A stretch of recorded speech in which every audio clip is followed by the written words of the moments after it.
السلام عليكم. وصفة آخر الشهر أو آخر الأسبوع، كل بيت بيبقى يجي على إيه آخر الشهر كده بيكون فيه اللي مكفيه. تعالوا النهاردة هنعمل الوصفة دي، الوصفة أرديحي لكن بجد بجد غنية جدا بالمكونات اللي فيها. كمان تصلح للرجيم، سعراتها قليلة جدا. كمان تصلح لمرضى السكر، ربنا يعافي الناس يا رب العالمين ويعافينا جميعا يا رب العالمين. وجميع الأمراض يعني بصراحة قليلة السعرات، ما فيهاش دهون، قليلة. وفي نفس الوقت كمان صيامي، كمان تصلح للصيامي. وكمان تصلح لحساسية مرضى الجلوتين. انا استخدمتها مع الخبزة اللي هي خالية من الجلوتين، اللي انا سبق قبل كده عملتها الحلقة اللي فاتت. فبصراحة طعمه حلو جدا وهو معايا اهوت. بصراحة كلت بيها الوصفة دي، طعمه جميل جدا والوصفة كلها غنية تنفع للكبير وللصغير. مغذية جدا، فيها عناصر غذائية اللي تصلح لجسم الإنسان، لبناء جسم الإنسان كبير وصغير. بصراحة حلوة قوي قوي. تابعوا الفيديو. أرديحي، هي أرديحي فعلا بدون لحوم لكن غنية بمكوناتها. تابعوا الفيديو إن شاء الله. هندخل ونعملها مع بعض بطريقة سهلة وبسيطة وحاجة كده آخر خيال، كأنك كلت خروف وحطيتيه في بطنك. اللي اول مره يتابع القناه بقول له يا مرحبا، شرفتني. وما تنساش تفعل زر الجرس عشان يوصلك مني كل جديد، وتقول لي ايه رايك في القناه. خلي لون الجرس لونه اسود.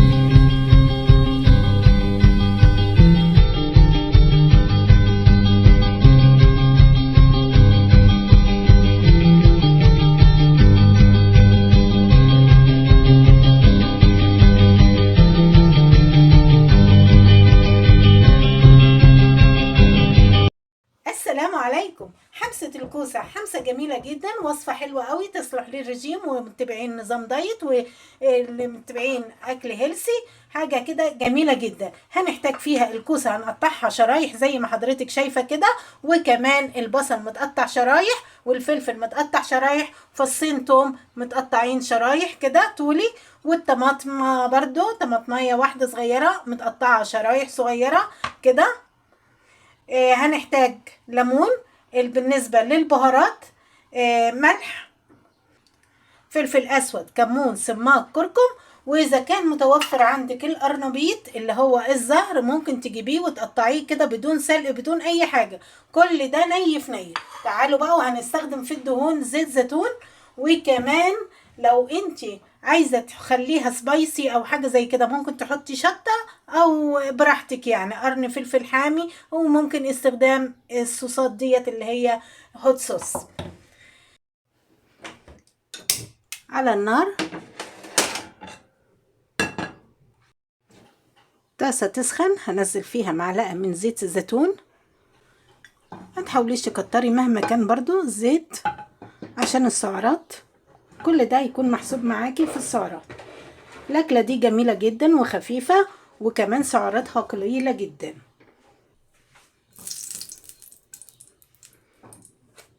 أنزل الأول البصل. أنا مش هحمر البصل، بس هدبله، بس خليه يدبل بس مش أكتر.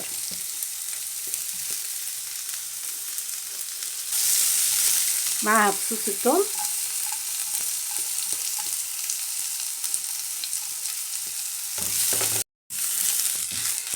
كده مجرد لونها اتغير بس دبلت شوية، هنزل عليها الفلفل كله ورا بعضه كده، مش هتاخد وقت منك. الكوسة اهم حاجة تغسلها كويس عشان بيبقى فيها رمل كتير، وممكن تخرطيها بالقشرة بتاعتها او تبشري القشرة بتاعتها، تشيلي القشرة اللي فوق بره دي، لكن عادي براحتك. اهم حاجة اغسليها عشان الرملة. كده تمام. هنزل الطماطم، هي طماطمية واحدة ودولت 3 كوسات كبار.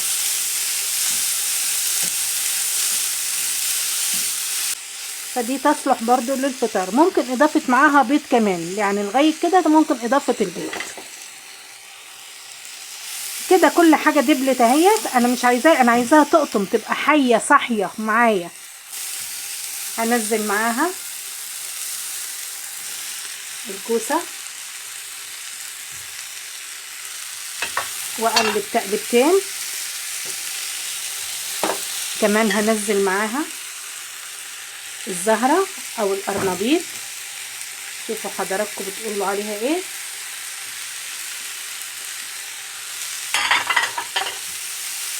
شوفوا انا مقطعها زهريات صغيره كده، زهيرات صغيره، شايفين اهي. وكمان مقطعه، لو عندك فلفل الوان استخدمي فلفل الالوان.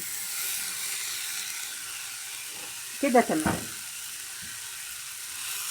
بسم الله.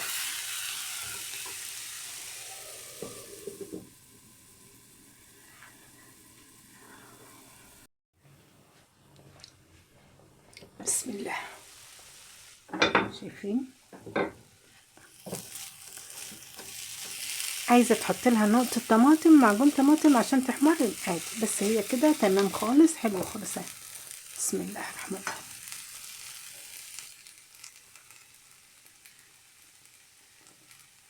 كده خلصت خالص. بسم الله.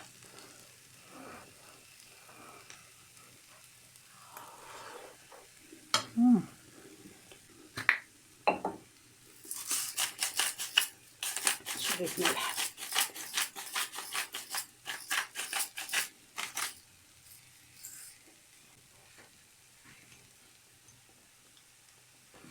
كده تمام خالص، اخر جمال يعني. بصراحه حاجه حلوه قوي. حطيها بقى في طبق التقديم، حاجه براحتك وتزينيه براحتك بقى. انا عارفه ان انتوا شطار في التقديم اكتر مني، انا بعمل على قدي، والوصفه انا بوصلها لحضراتكم، وانتوا طبعا بتزودوا وتعملوا فيها. عايزين تزودوا اي نوع خضار حطوا فيها عادي تقبل، او تقللوا منها اي نوع انتوا مش عاوزينه برضو تشيلوا عادي، مفيش مشاكل.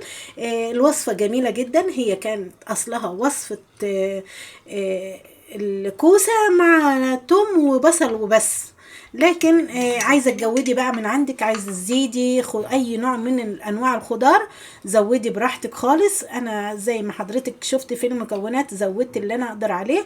وجنبها بقى طبق سلطه، وهقلي جنبها قرنبيط في الزيت، وهعمل شويه في الاير فراير عشان اللي متبع النظام ياكل بالاير فراير، واللي مش متبع النظام ياكل باللي هو المقلي يعني في الزيت عادي.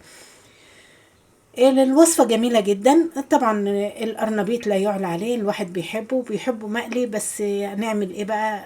ربنا يعافي الجميع يا رب العالمين. ما نقدرش ناكله، ولو اكلت باكل على قدي يعني، حاجة صغيرة يعني، بحيث النفس برضو امارة بالسوء.